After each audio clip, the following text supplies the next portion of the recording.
Shalom, mes frères et sœurs en Christ.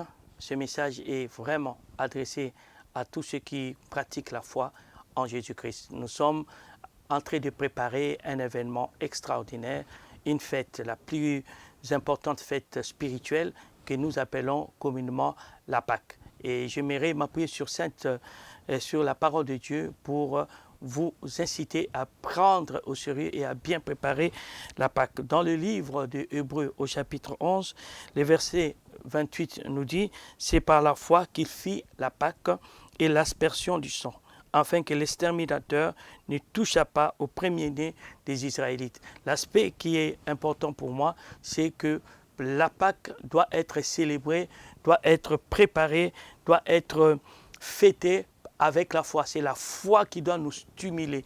Pourquoi c'est la foi qui doit nous stimuler? Parce que la foi nous permet à entrer en possession aux valeurs de la Pâque. Vous savez, nous fêtons souvent la Pâque de manière traditionnelle, comme une coutume religieuse, mais en réalité, non, c'est un rendez-vous, bien aimé, historique, qui a des effets maintenant et dans le futur. Pourquoi je parle de l'historique? Parce qu'on dit que Christ, notre Pâque, a été immolé. Donc c'est un passé. Mais ce passé a une répercussion au présent et impacte aussi notre futur.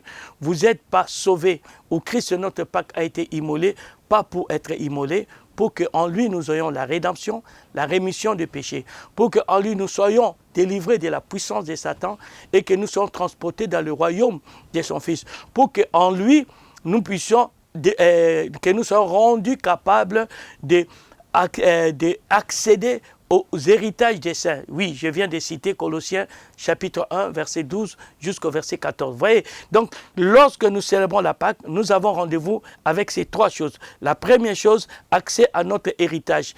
Dieu nous rend capables par la Pâque d'avoir accès à la terre promise ou à notre héritage. Deuxième réalité, Dieu nous délivre de l'influence de l'Égypte, du pouvoir satanique et diabolique pour que nous puissions jouir, bien aimés, des conditions agréables du royaume de Dieu. Et en troisième, en lui, nous avons la rédemption et la rémission du péché. C'est-à-dire, Dieu nous a rachetés de la malédiction et il a effacé nos péchés pour que nous n'ayons plus à nous culpabiliser. C'est pourquoi chaque année, chaque période de Pâques, nous devons travailler notre foi pour déjà savoir qui nous sommes en Christ, quelle est notre position en Christ, quels sont nos avoirs en Christ, et nous puissions dire au diable, nous aurons toutes ces choses par la grâce. Voilà ce que je pouvais vous communiquer comme grâce.